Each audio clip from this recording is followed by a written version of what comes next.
Welcome, Ultimate fans, to Ultimate World's live streaming coverage of the 2021 USA Ultimate Division III College Championships, coming to you from Norco, California at the Silver Lakes Sports Complex. I'm Keith Rayner, joined by Jenna Weiner, and we have a semifinal matchup, the Final Four in the Division III. On the women's side of the bracket, we have the #1 overall seed, Truman State, taking on the #4 seed, Middlebury. And both of these teams have been dominant, as have the teams in the other semifinals. So there's a lot of anticipation, Jenna, for this Final Four and how these teams will match up against one another now that they've conquered the rest of the division. Absolutely. The top seeds in the Division III women's field remaining largely unchallenged throughout pool play and the bracket. With these two teams facing off in the semifinal, it will arguably be the first time either team has truly been challenged. Well, the Truman State did play a close game in pool play with Michigan Tech, but that's about as close as anyone has come to either of these teams coming into this semifinal matchup. Through 4 games, these teams are both giving up an average of less than 6 goals. That is true dominance. Truman State winning their quarterfinal 15-2. I think Middlebury's was 15-6, so not even close against teams that had proven to be top 8 teams in the division. Now we're working with small sample sizes here. It's been a short tournament in some ways. And of course, Truman State, the #1 seed, the favorite with all the experience they have on their roster. And one of the biggest challenges they face has actually been because of COVID. They have lost a couple players who have been considered close contacts or positive tests. Yeah, Truman State, one of 6 teams here in Norco to be affected in some form or another by COVID. 4 graduated players being ruled ineligible, no longer able to compete for Truman State because of COVID close contact protocols.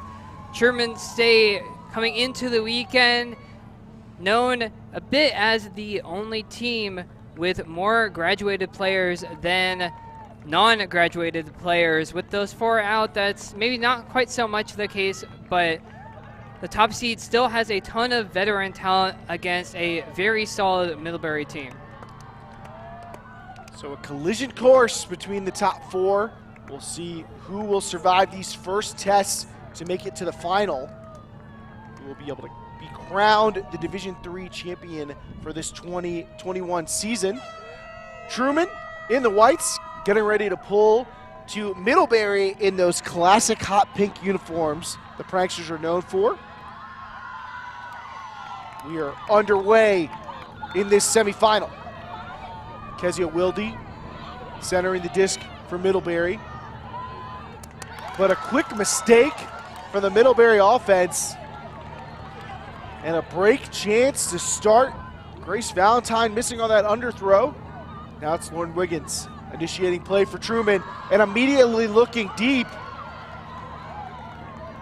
Gets him onto the goal line. Manny Mariucci with the disc.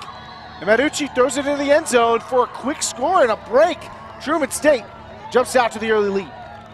Not a great start if you're Middlebury, but a fantastic start for Truman State. The top seeds getting the early advantage. Middlebury execution error early to give Truman State that short field. Doesn't take long for the top seeds to punch it in. Based on the scores, that's got to be one of the only breaks that Middlebury's given up the entire season.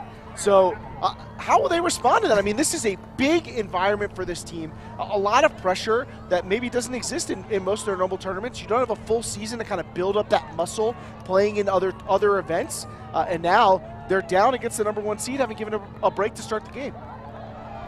To be a team, though, to earn a top 4 seed and to make their way through pool play and the bracket in very convincing fashion, you have to have some mettle for sure. Even to pull out those longer points, Middlebury will be relying on that experience to get them back in this game. It also helps to have the Middlebury men on the opposite sideline joining in the cheers. Both teams, the Pranksters, the women's team trying to get back into this one. Kezia Wilde with a deep look, trying to hit Claire Babbitt-Bryant. Those are two of the biggest impact players for this Middlebury team, and not able to connect on that shot, but they will give Truman the full 70. So right now, Middlebury more incompletions than completions through these first two offensive possessions. Never a good stat to start a game with, but at least Truman State with more to do than in the first point. Tsunami able to complete a couple of passes, but that went a little high for Kayla Gerlt. So now Middlebury will get to pick up. Poaching defense clogs up the lane. So the pranksters reset, and now it's Wilde again. Wilde up ahead to a contested Babbitt-Bryant. So he gets to continue to Sidra Pearson.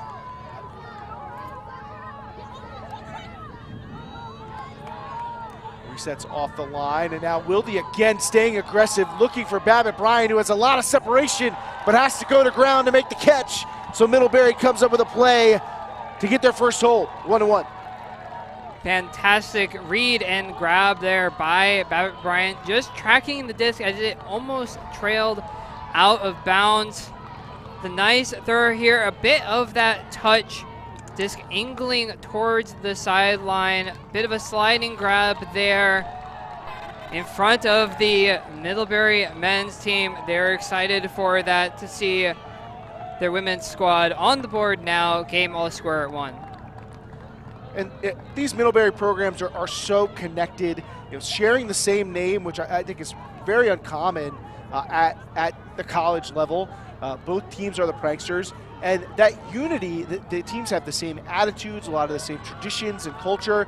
It's something that, like I said, is a rarity, but for them it's a source of strength.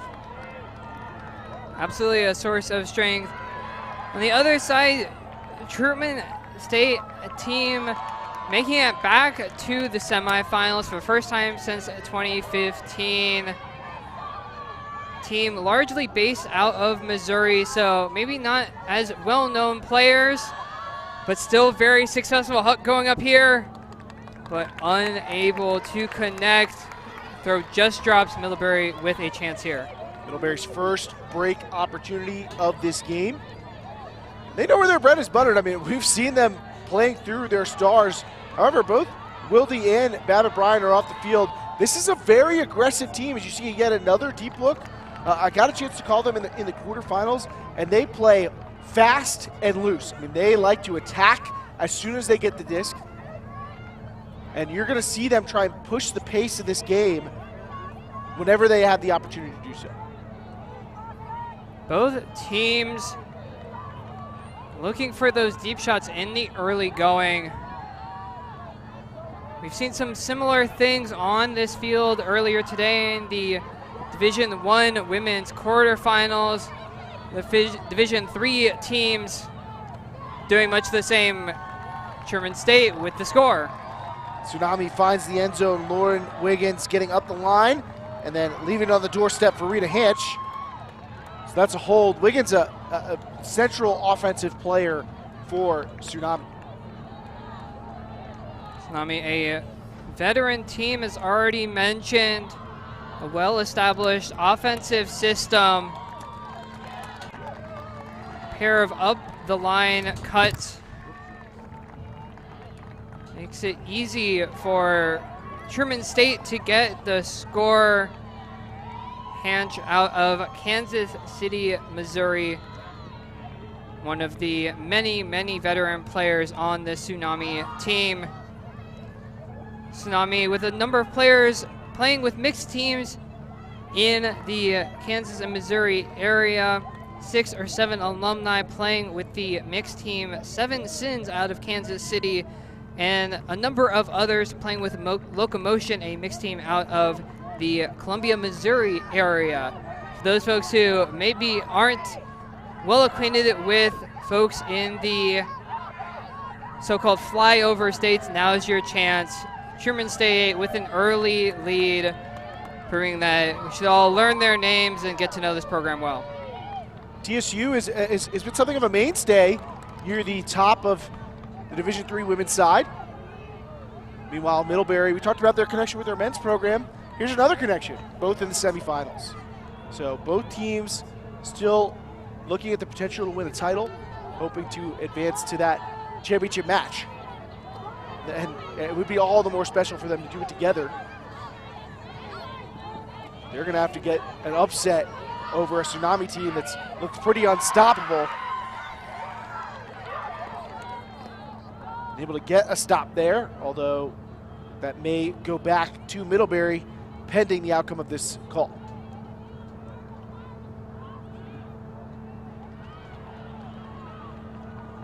Katie Bruggeman with the seaming block. Players discussing it now. Observers standing by.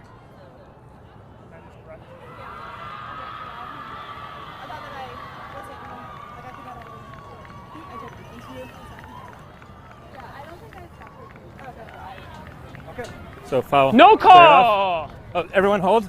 Wait for a ground check. Sidra Pearson retracting the call after discussing with Bruggeman. Spirited decision. Positive interaction between the two players. That'll let Tsunami initiate again. Leading by a break the early portion of this game. Now, Eileen Finley. But a contested reset, not a lot of room for that pass. Even less room thanks to the coverage of Josie Bourne. Reset to Sarah Rifkin. Around to Wilde. Babbitt Bryant tries to take off, but uses that to open up an underspace. Calling for the disc, but Wilde opts for a reset instead up the line. Knocked out of the hands of Rifkin. Looks like an uncontested foul. Babbitt Bryant takes off. Jump ball now headed her way. Two defenders in the area. And they are ignored and discarded by Claire Babbitt Bryant with the sky for a high impact score for Middlebury. Incredible catch by Babbitt Bryant under so much defensive pressure from not one but two Tsunami defenders holding position.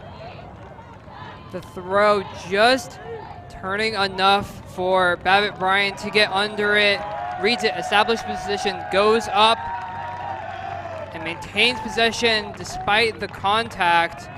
Disc is maybe a little bit beat up after that collision.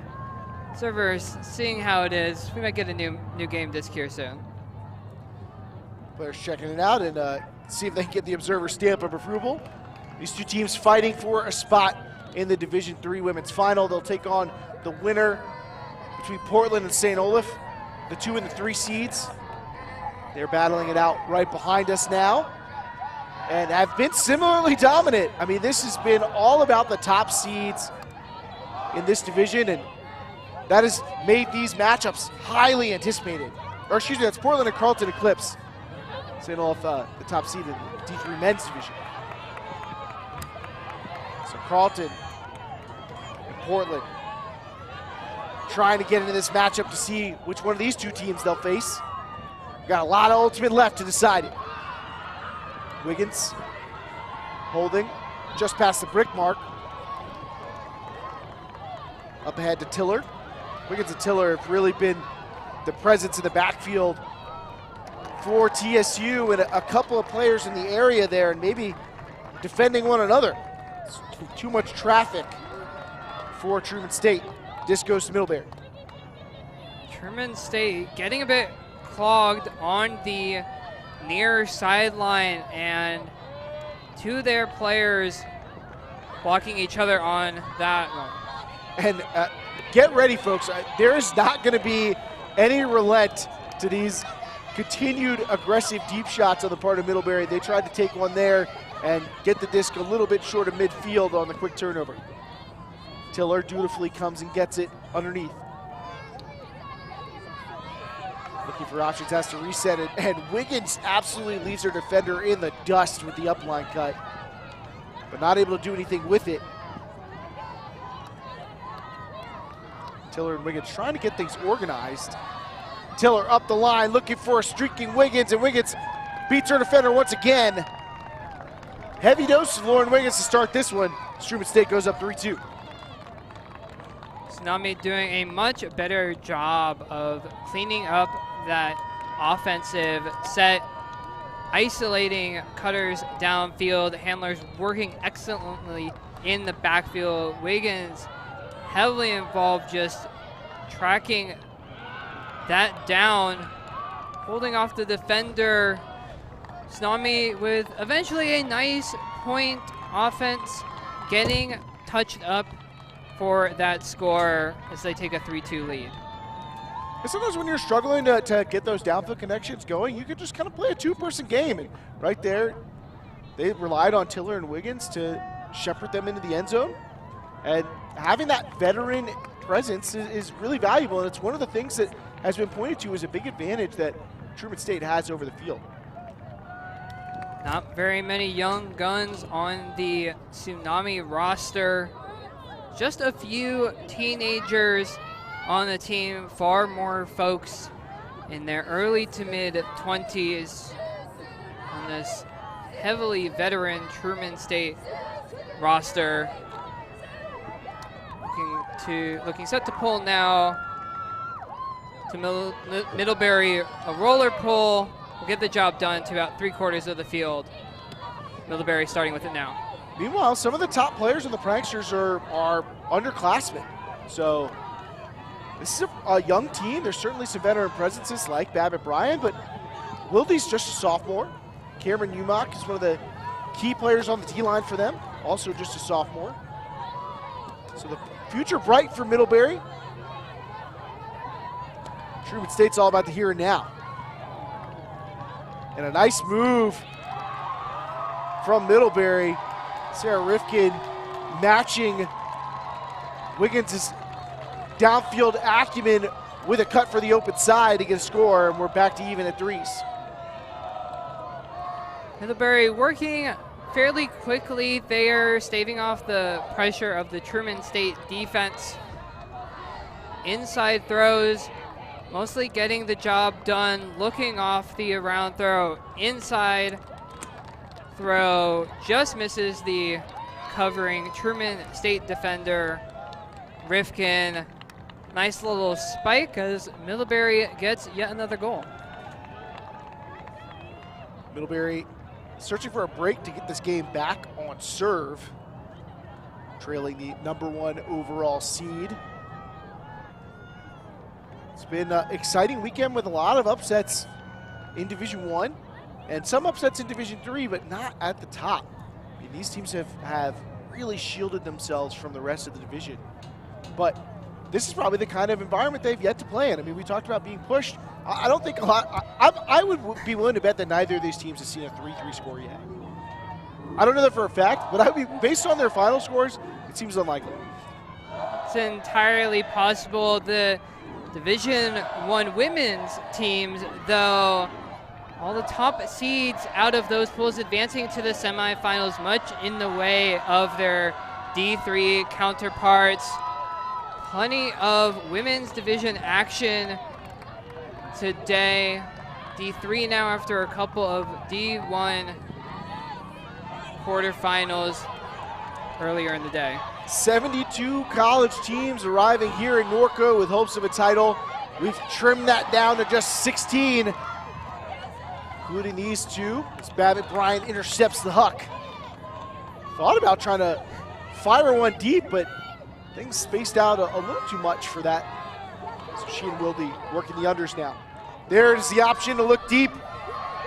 She's gonna take that shot. Misread in the bright lights of the sun. Camille Parrish trying to find that, but the defensive pressure from Truman enough to get the disc back. Wiggins underneath the Tiller. I feel like I'm going to say those words pretty frequently. Tiller gets an option upfield. Finley with it.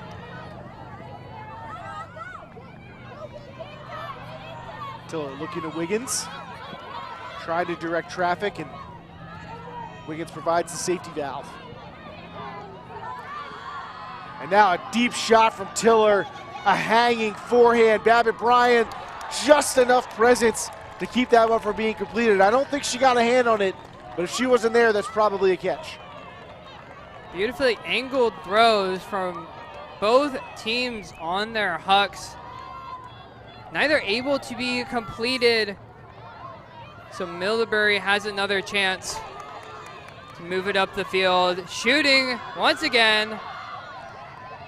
And this time caught. I said it when we watched this team in quarterfinals. It's all gas, no brakes with Middlebury. That's how they like to play, and somehow Wilde is able to keep just a couple of tiny bits of toe in bounds. Gets the score for Middlebury. We're back on serve as they break to make it 4-3. For a moment, it looked like Babbitt Bryan's throw would just fade out of bounds, but instead holding onto the line just enough. We see the wonderfully angled throw from Truman State, but Babbitt Bryan in the area to deny it. Another huck, this one from Middlebury completed. Another angle on it. Receiver just reading the flight of that forehand throw, and indeed just able to toe the line. Classic toe drag to maintain possession inbounds. That's a Middlebury break. Claire Babbitt Bryan is most likely the brightest star left in the D3 women's division. Won the Rookie of the Year in 2019, but also was a first-team All-American as a first-year player. Also has competed with Boston Siege at the elite club level, and that type of experience is something that not a lot of other teams can turn to. Yeah, absolutely. Babbitt Bryan getting experience on the biggest stages in both college and club. And again, not to say that Truman State's players haven't had club experience. They absolutely have. Doing it against the best teams, the best players that your division can offer is a different matter altogether, though. Absolutely. Sarah Finley from Truman State, second runner-up for Breakout Player of the Year back in 2019. So, chance to see how she has developed over these past couple seasons. It's one of the key cutters for Truman State, one of their goal-scoring leaders at Nationals in 2019. But we've seen that this team has been riding the play of its handlers. Lauren Wiggins and Tiller have both been absorbing a large volume of the touches and yardage for this team. Wiggins taking a break now, so it'll be just Tiller out there with Finley and the rest of this Truman State O-line. Wiggins taking a little bit more of a role to make sure all of the lines are called correctly, players are accounted for. Truman State starts once again on offense. Middlebury playing some tight person defense. Small windows for Truman State, and coming out of the timeout, they concede possession. A drop by Finley on the upline cut, and that starts things off for Middlebury, and a hammer towards the end zone. Gets them onto the goal line, some contact. Play's not stopped. Lander resets. Now a stoppage after Madeline Lander finds that backwards throw.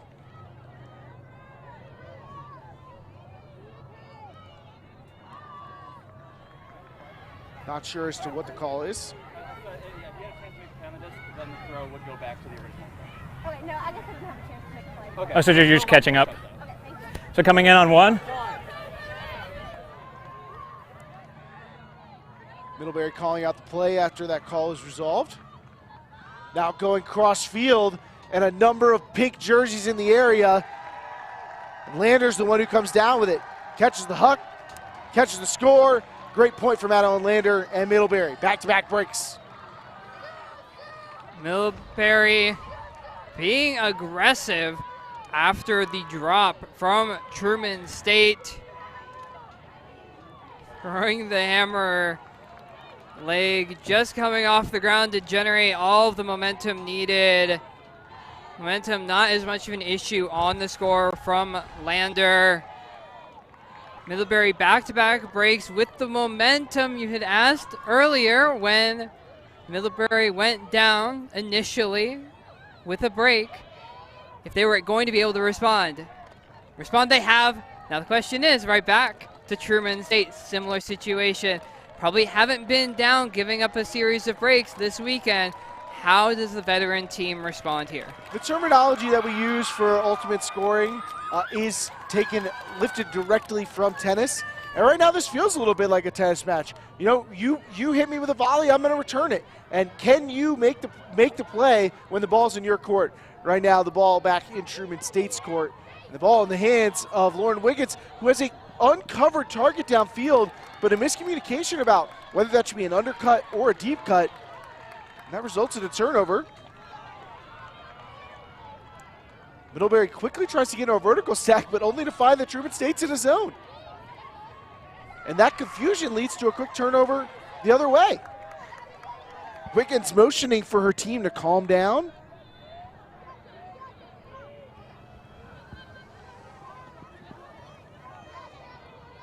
Tiller, long underneath cut developing. Able to get it to Madison Fulte. And Fulte tries to force one in. Great coverage on the part of Middlebury. No foul on the play.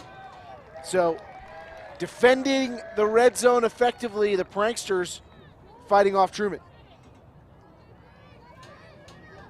Early in this point, both teams just with miscommunication errors. Tsunami able to clean it up a bit, but the pranksters with the end zone defense trying to put it deep once more, unable to. Wiggins walking over to put it back into play for Truman State. That one getting over Lander's head, a really tough read on the flight of that disc. So now a short field opportunity for Truman. But Wiggins is going to try and use every inch of that short field with a throw towards the back line, but it escapes the confines of the field.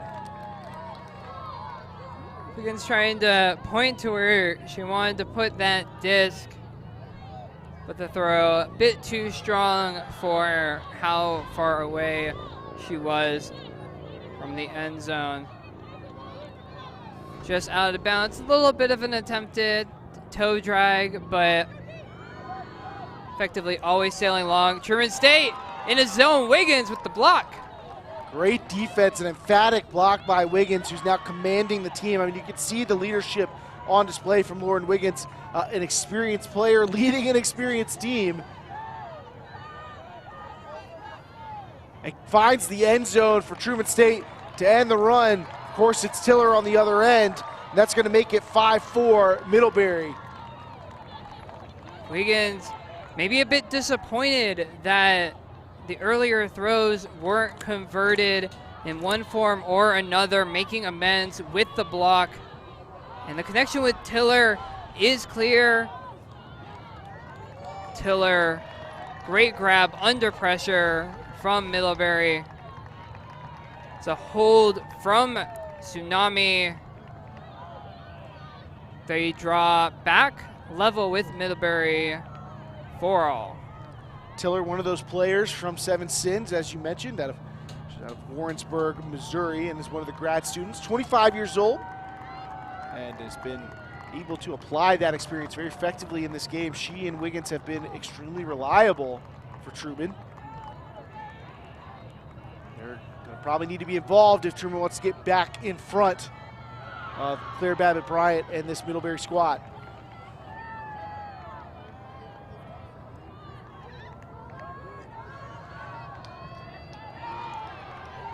Truman discussing a little bit, some clarifications with the observers. You see that excited Middlebury sideline.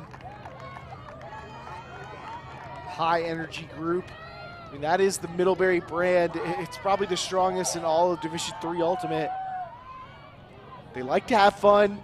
They don't take themselves too seriously, as indicated by the name Pranksters, but they come out and play quality ultimate, that's for sure. Babbitt Bryan has a wide open receiver, and she delivers a backhand right to her. Sidra Pearson into the end zone. Middlebury with a quick hold to make it 6-4. Never want to give Claire Babbitt Bryan an opportunity to hit a receiver who is unguarded. Acres of space for the Middlebury receiver. They continue to be in control of this one. Currently sitting about a 6-4 lead, couple break advantage now to the team of the Northeast area. Claire Babbitt Bryan with a pair of assists, a goal, and 2 blocks. Wiggins matching that exact stat line. So stars matching stars here in the semifinal. D3 Women's Division at Silver Lake Sports Complex. And we've been bringing coverage all weekend. We're coming down to those final rounds. We have video from games from D1, from D3, from the club championships, from college regionals. Going back into the archives. You want to get access to all of that footage as well as the other benefits we have to offer. Check out ultiworld.com subscription plans. You can find those at ultiworld.com/subscribe, including getting access to the subscriber bonus segments of our 7500 Club podcast, the only podcast all about D3 Ultimate. Shout out to 7500 Club.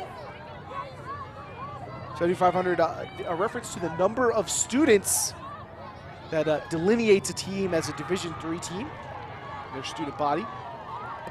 So small schools, big ultimate, however. Cameron Umach in on that play against Tiller, but Tiller arguing that there was some illegality to that play.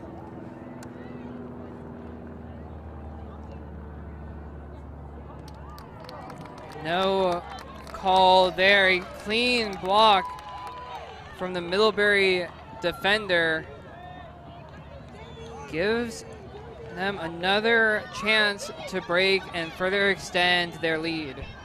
Captain Rachel Zeller starts play with a swing. Then Jenny Bob Bizzle Clark gets it across the field. Looking for a reset. Finds an option upfield. Middlebury trying to press their advantage with another break after that block by Umach. Umach save and grab. Umach, a really aggressive thrower, one of the most so on an aggressive throwing team, and it works out. A forehand towards the back of the end zone that drifts towards a receiver, and a leaping catch from Middlebury to get them within 1 goal of taking half in this semifinal. Grace Kellogg able to just hold off Truman State's Eileen Finley for the score. It's now a 3-goal margin to Middlebury after an early deficit. The block by Umach, floated throw back the other way, reeled in, confirmation of the goal and the spike. Middlebury needing just 1 more point to take it into half. Games to 15. Claire Babbitt Bryan out there giving direction to her team, trying to energize them to yet another break that could seal the halftime lead. It was only a matter of time before Cameron Umach began to influence this game from the defensive side, gets the block and throws the assist for Middlebury. She's back out there for another defensive possession, and she was taking on that Tiller matchup, giving up some size there, but they needed to apply pressure to these Truman State handlers who have been the guiding force of their offense. Wiggins taking a break now, so they'll turn to other personnel to get that work done. Nice undercut from Geralt. Geralt looking to reset. Finds a small window to fit the disc through. Faulty now. Schulte running out of time. He's going to fire one up towards the end zone. It's hanging for a pack of defenders. A lot of contact, but that's an and one. Although they're not going to count the score, but fantastic catch. A lot of toughness from Bruggeman, but given away on the goal line. A great play prior to that, but a painful mistake for Truman State. Ali DiPaolo with the run-through block. Incredible fortitude on that catch under pressure. Dropped the play, but Truman State unable to convert. Dodson throwing some huge fakes. Natalie Dodson resetting the disc back to Zeller. And this is one of the longest sustained series of undercuts I feel like we've seen from a Middlebury team that has been firing the disc towards the end zone. Cross-field throw gets beyond the reach of the reset, and the help is not able to get there on the second effort, so Truman State with a second chance. Great patience shown by Middlebury on that offensive possession, but a miscommunication on that reset leads to the turn.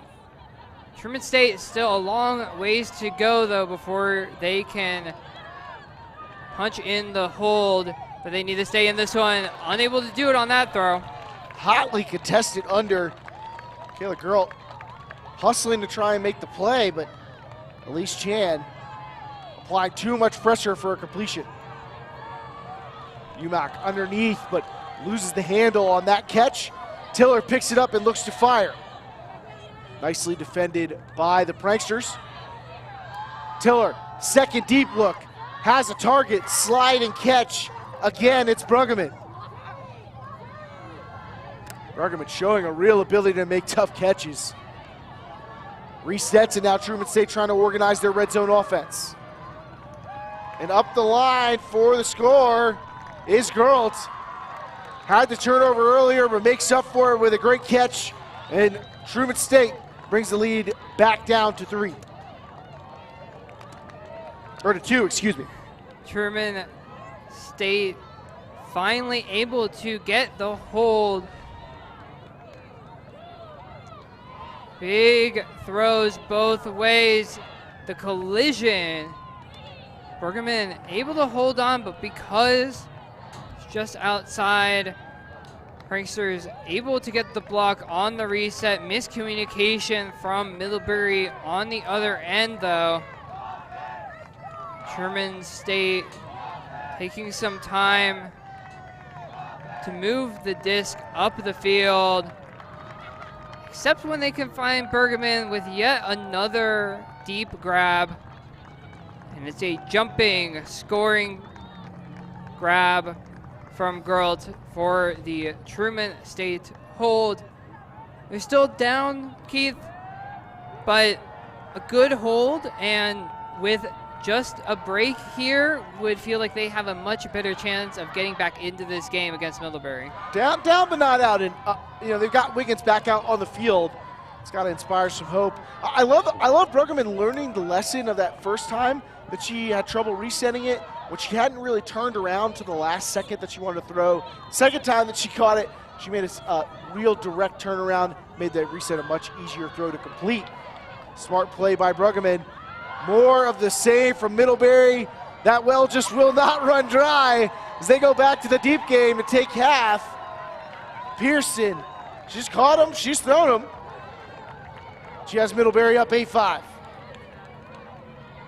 Middlebury continues to be unafraid to attack the deep space, and when you have consistent receivers and throwers willing to put up those tough throws, can make life rather easy.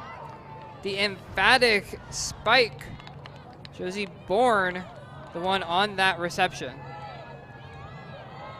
Middlebury with a lead over top-seeded Truman State. Attacking the deep space well. as they hold a halftime lead, 8-5. Middlebury leading Truman State. We'll be back with the second half in just a bit. There is a place where we are us at our best. A place where everyone is welcome. Regardless of age, shape, skin color, or anything else that tries to box people in. A place where we defy the odds, defy the naysayers, and even defy gravity. A place where it's accepted that success doesn't belong to the faint-hearted. It belongs to the brave, to the determined. A place that knows grit, knows grace, knows bright lights, and knows empty bleachers. a place where we remember to laugh, Where we learn to trust. Learn to high-five strangers. And eventually, even learn to fly. a place where character, community, and competition Are all as balanced as a disc in flight. that place isn't in a stadium or on a field. That place is in the spirit of our players. Because we don't just play ultimate, we live ultimate.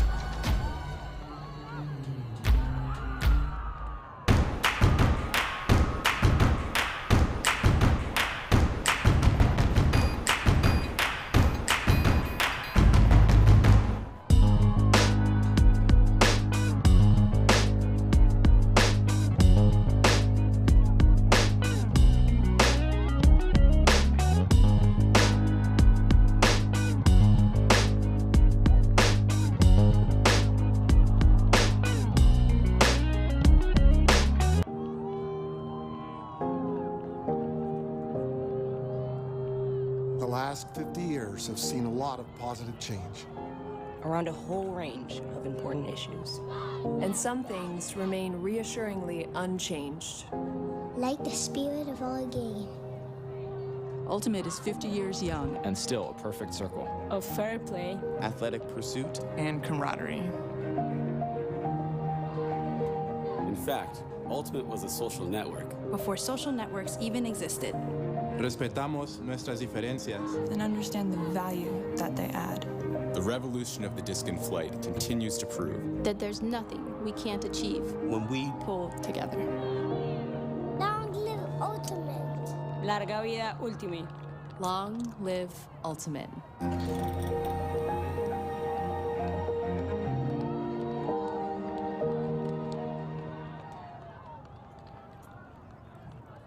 UltiWorld's live streaming coverage of the 2021 College Championships is presented in part by AGW Ultimate. You can find them at agwultimate.com, and they want to remind you, just say no to Big Ultimate. Welcome back to UltiWorld's live streaming coverage of the 2021 USA Ultimate Division III College Championships at the Silver Lakes Sports Complex in Norco, California. Keith Rayner here with Jenna Weiner as we get ready to start the second half of this semifinal. Middlebury, the lower seed, with the lead.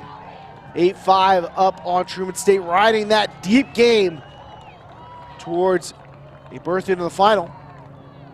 Truman State, however, they've had some great offensive moments, but they have just not been able to slow down the long-ranged attack of Middlebury. Jenna, what adjustments can they make to try and take that away from Middlebury?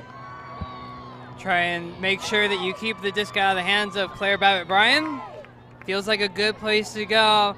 Obviously, maybe some more straight-up marks, if Tsunami are not already doing it, can help at least make the deep throws a bit more difficult for Middlebury. At the end of the day, it may come down simply to execution. We've seen some unforced errors from both teams. Another one there on Truman State's first offensive point out of half, giving Middlebury an immediate break opportunity. We're a long way from how this game started when Truman State opened with a break. Since then, it's felt like it's been all Middlebury, and now the pranksters pouring it on. One of the rare Huckless scores, although it leads right into a somersault. and a 4-goal lead for the Pranksters. No need to huck it if you can get the disc on an unforced error. 25, 30 yards out of the end zone. Some low throws from Middlebury, but the final one out of reach of the defender. A little bit of a tumble, but a joyous tumble at that. A break out of half, great way to start if you're Middlebury. 9-5 lead. Truman State needs to bounce back. It needs to hold to steady the ship before this one gets out of hand. And what would make me nervous if you're a Tsunami fan is that this is when Middlebury is at their best. This was the case for them in past years and earlier in the season, earlier in this tournament. When they start playing well and they start having a lot of fun, they just keep playing better. This is a team that once they get rolling, it can be really hard to take back the momentum from them because they have such great energy. You know, they have a great sideline presence during halftime. They're doing a dance. They have like a team dance that they like to do during the halftimes. And, you know, that energy is infectious for them, and it just ends up making them continue to play better, have more fun. It can be difficult to disrupt that once they get in the rhythm, but it'll be on Truman State to prove they can do it. Wiggins trying to look deep to start things off, but smacked to the ground. It's Molly Gallagher, and they initiate play the other way as well. Energy can carry a defense a long way. It certainly seems like that energy is carrying Middlebury now. Great grab. Another long throw, and then immediately pointing further downfield. All gas, no brakes. Middlebury, another break into the end zone for 10-5. Middlebury running absolutely rampant. Truman State barely a moment to breathe. The Pranksters shooting, getting the celebration line going. They are indeed on a break train, celebrating accordingly. Truman State trudging back to the line a bit. Very, very different energy and feeling on either end of the pitch at the moment. All Middlebury so far in the second half. And you know, this is actually exactly what I witnessed from the team in the quarterfinals when they ran over their opponent there too. Is once they got into the second half, they had built up a lead, and all of a sudden the celebration started to become a little more complex, a little more team involved, and the other team could just never get back in front of them. This looks a lot like what I saw yesterday from this Middlebury team, and that's not a good sign for Truman State. Another change, Middlebury did not have a coach yesterday. I don't know that they necessarily have coaches now. They don't have anybody listed in their event guide or anything like that. They may have a couple of alums helping out, because there are some folks helping direct traffic from the sideline and between points. So Middlebury maybe getting a little strategic help too. Truman, plenty of experience to turn to, including Tiller, comes underneath. But they've got to get things moving in their direction quickly. Pressured throw, but creative look by Tiller going cross field. And then the high throw into the end zone, reeled in by Tsunami. They finally get the kind of playmaking they've been looking for. Well, Hogerby with the goal. Sometimes you need a lucky break or two to go your way to settle and stabilize your team when you're being broken. The throw being bobbled, caught, and then a great catch under pressure. 4 players there, 2 from each team, contesting for the disc. But it's Truman State able to come down with it. They narrow the margin to 10-6, but still a pretty steep hill to climb.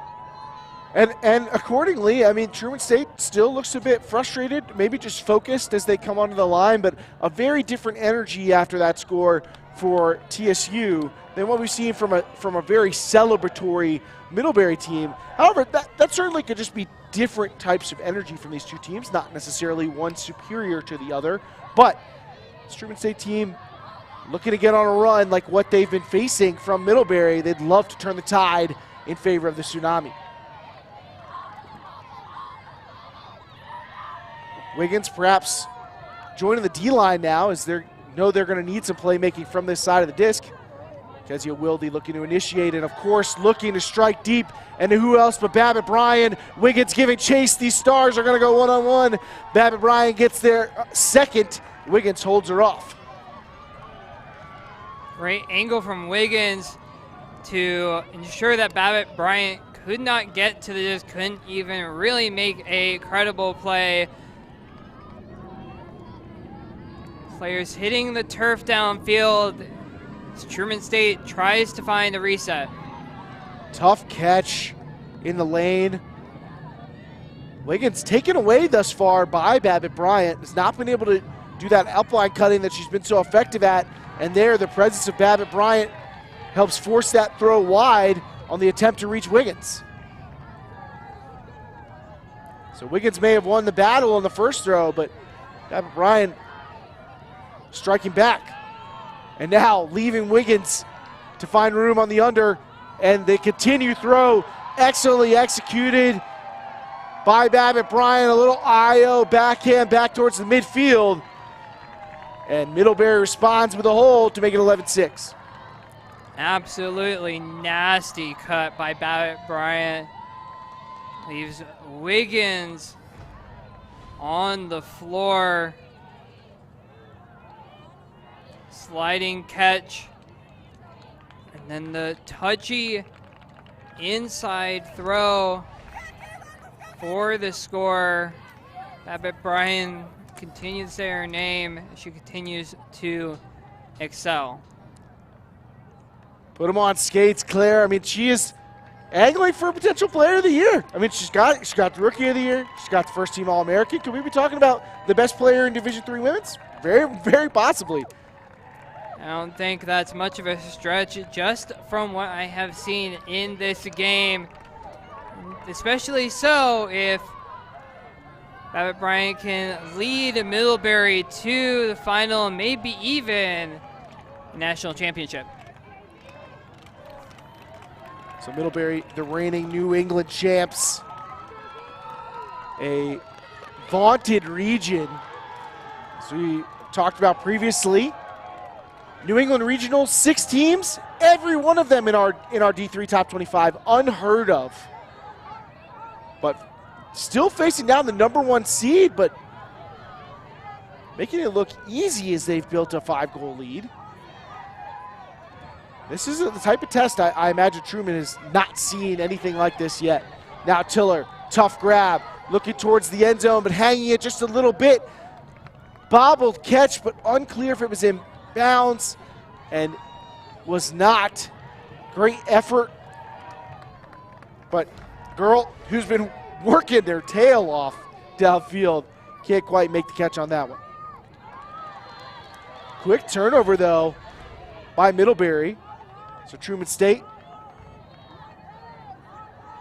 with another chance, and of course it's Tiller who initiates underneath and fires towards the end zone, and a streaking receiver snags it out of the air.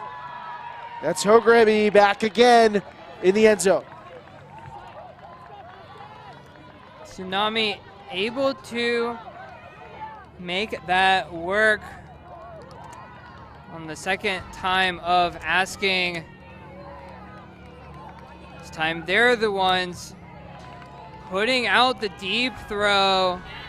Hogreby, just 20 years old, junior, one of the younger members of this Truman State team, racing to run down that throw for the Tsunami hold. And with Wiggins playing a bit more defense here in the second half, Tiller has been pushed into an even bigger role, if there is such a thing, for this Truman State offense, but has really risen to the occasion, consistently providing that initiating cut and obviously triggering their deep game as well. Tiller crossing over to the defense now is, Truman State's actually kind of running out of time here. I mean, there's certainly time left on the clock, but with only 4 Middlebury scores remaining between them and a berth in the finals, Truman State's not going to have a big margin for error coming down the final stretch of this game. I mean, in a lot of ways, you'd say we're entering the fourth quarter. Definitely, especially with how early and often and quickly Middlebury tries to get the disc down the field. We see a zone look from Truman State, mixing it up. I like that a lot. I was wondering if we were going to see something like this from them.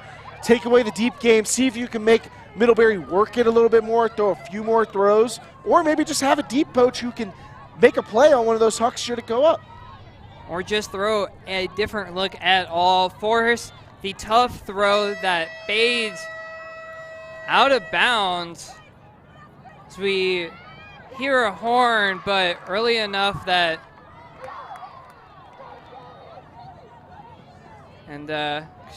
not even necessarily for this game, with both Division 1 and Division 3 still with games remaining. Truman State shooting, scoring. That's a break.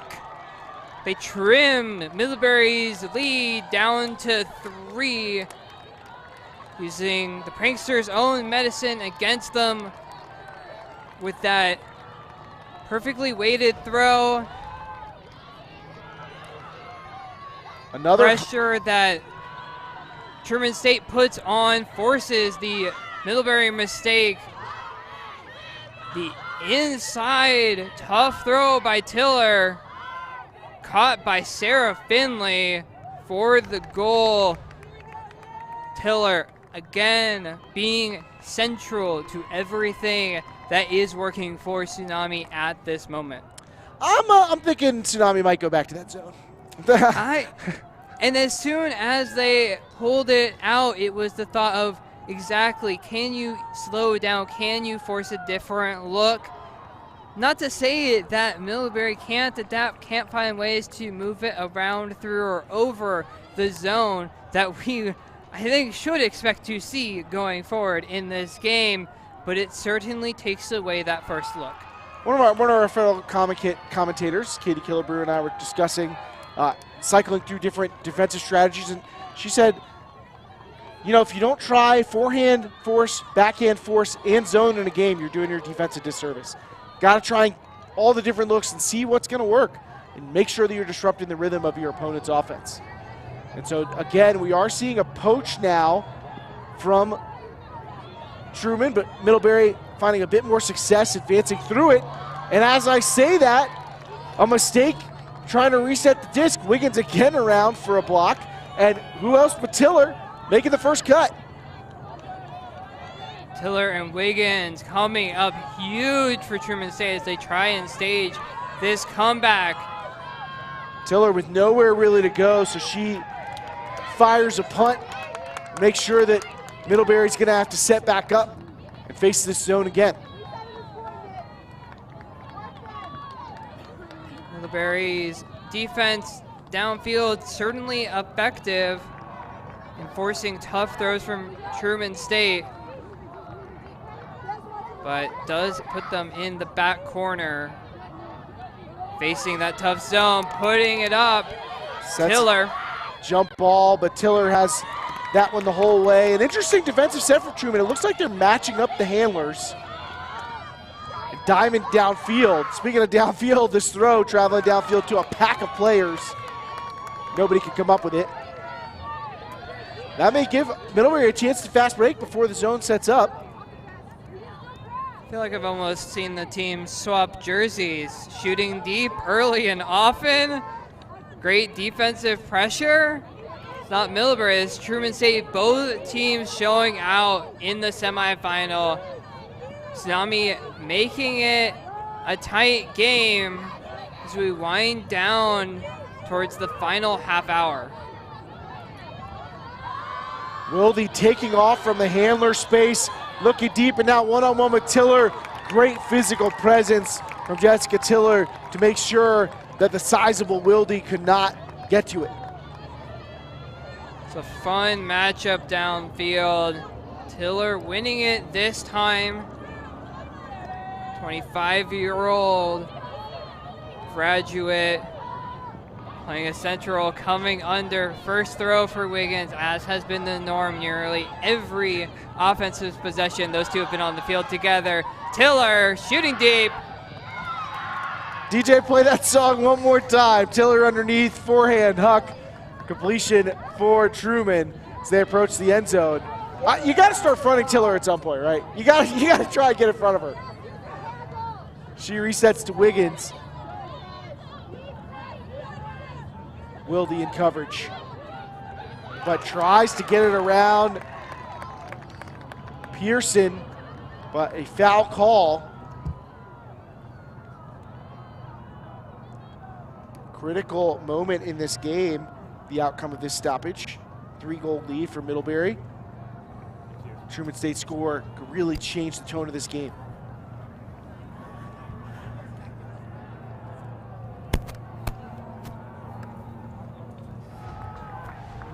Observers are going to be involved. Freeze.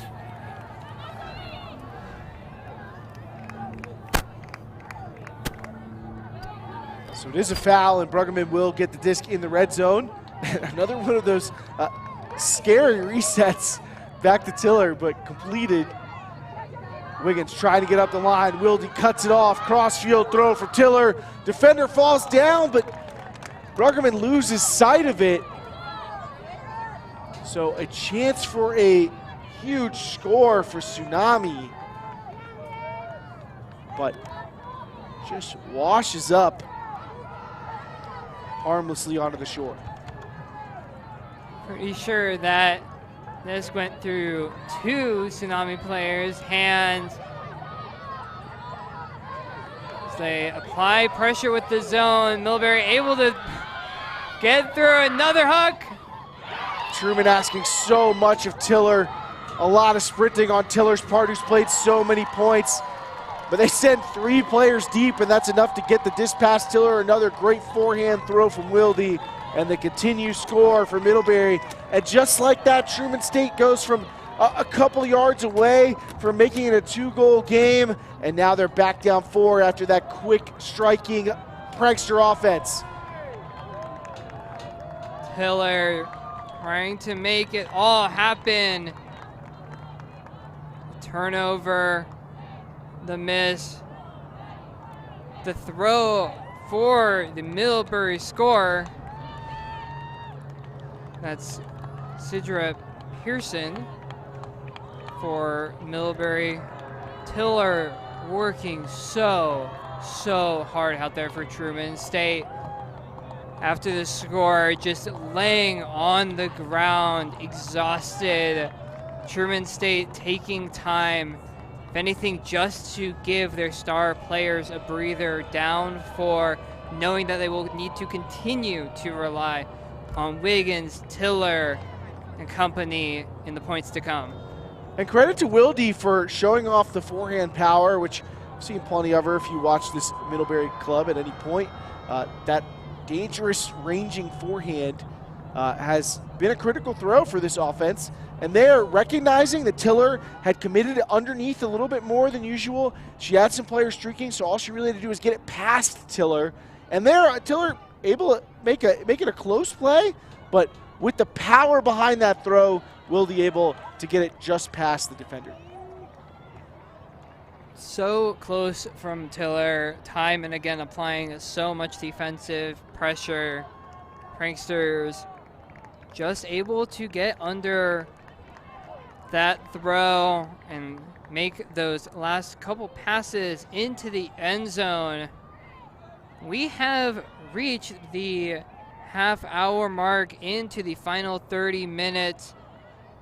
Middlebury up by 4. Truman State's zone looking strong, but will continue to be a tough test, with Middlebury only needing 3 to close out the game.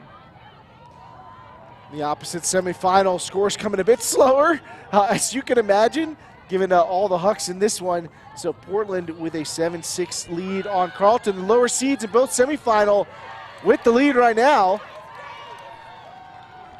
Another block for Middlebury. It's Grace Kellogg making the play.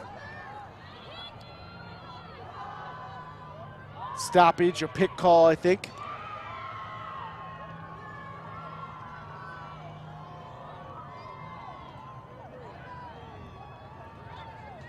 Reinitiated with Chan. Big wide mark, maybe an adjustment from Truman to try and slow down some of these deep throws. You talked about potentially trying out some flatter marks, and in other ways you can sometimes take a couple steps back, cover a little more width.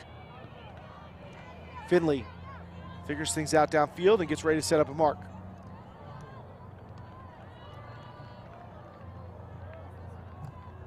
There's still some confusion, needs to be settled. Looks like it's about the timing of the violation and how that'll affect the continuation rule, or how the continuation rule will affect the outcome, I should say. Middlebury back underway, really tough inside edge throw, second effort from Kellogg. But it'll be Truman's disc. Tiller comes under and is open, and somebody else gets in the way. Good thing it was a teammate. Now Tiller to Finley. Or Sullivan, excuse me. Sullivan towards the end zone. Hanger. And another bobbled catch. Physical play from Geralt. I mean, that is their signature. All elbow grease. It's been that kind of tough, grinded out point for both teams. Gretel really giving all the effort possible to get that one. The disc, trailing edge, going the wrong way. Tiller with the block on the underthrow. Tiller is everywhere for Truman State. Looking to reset. Of course, it's Wiggins back there. Tiller and Wiggins exchanging backwards throws, and now Tiller looking towards the end zone. Another hanger. Receiver attacks. Can't come up with it.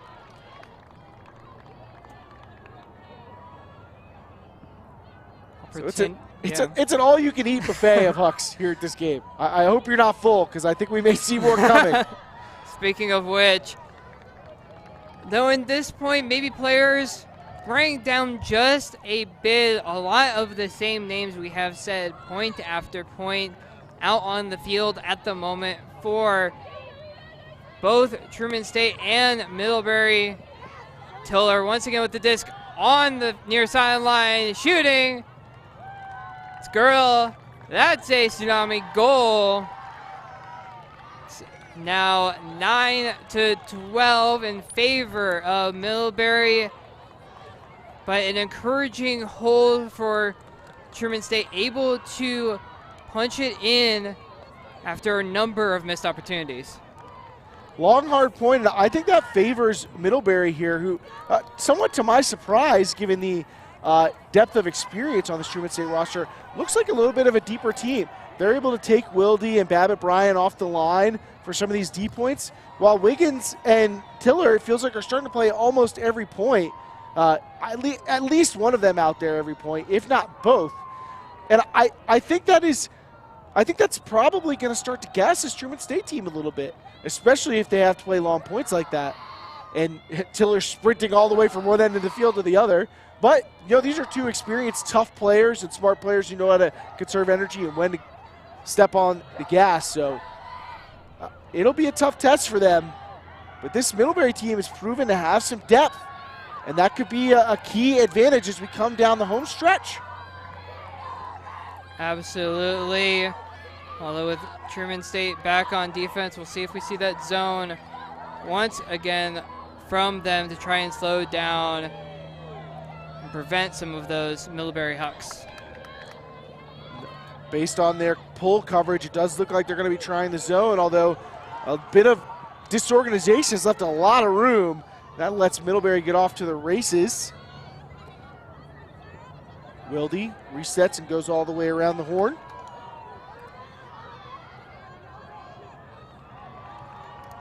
Valentine, Babbitt Bryan. And it looks like Truman's transitioning quickly to match up now. And intercepted by Wiggins. Just jumping the line on that one. Tiller looking for options, running out of time. Wiggins there just in the nick of time. She points deep. Probably doesn't have to ask too many times to get that kind of look. Tiller dances, well defended. Potentially a stall call. Nice job by Josie Bourne, denying Tiller that reset.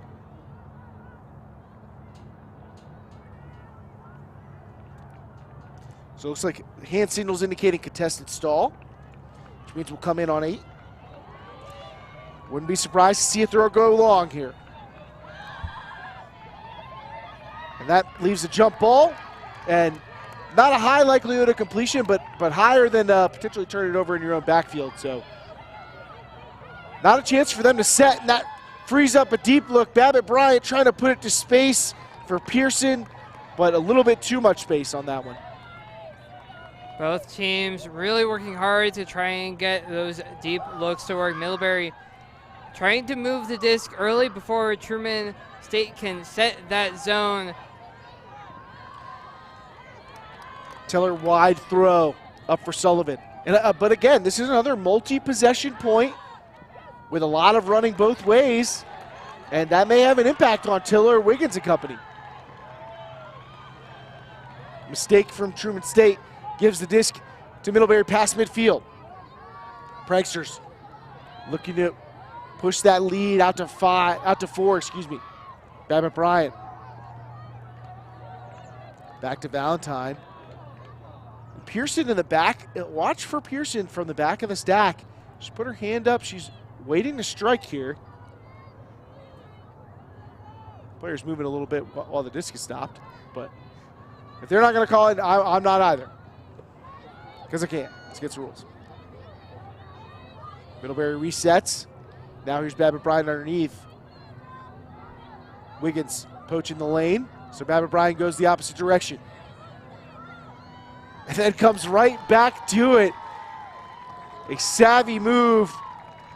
Nice chemistry on display still between Babbitt Bryant and Wilde. Makes the reset, and then 7 cuts right to the front cone. Another goal for Middlebury. Great handler movement and patience from Middlebury. Babbitt Bryant generating plenty of space even in the tight end zone window. The fake one way, the throw back across to the other.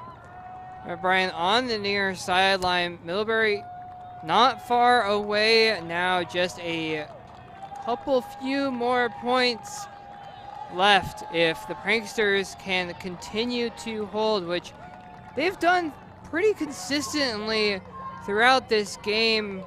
2 goals, 2 assists from Babbitt Bryant. Very solid stat line along with some great pressure defense along the way. It's hard for me to imagine a series of events that would result in a player being a better selection for player of the game than Claire Babbitt Bryant. I mean, it would have to be something truly remarkable given the effort she's put forth in this one. However, that does not guarantee a win. Truman State with nothing to lose, so expect them to keep putting it all on the line to try and reach that final and get their chance at winning a championship.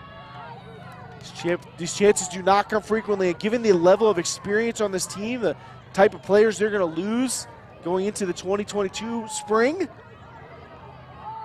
I imagine that they may have to take a step backwards. So this is a big opportunity for Tsunami.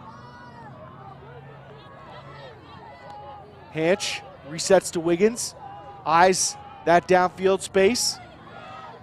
Cuts are certainly starting to slow down, I think, as fatigue sets in on these players, but that won't stop Hanch from coming underneath, and that frees up Geralt, but it bounces out of Geralt's hands. Geralt has had a couple of drops, made some really tough catches as well, but a key mistake for Tsunami.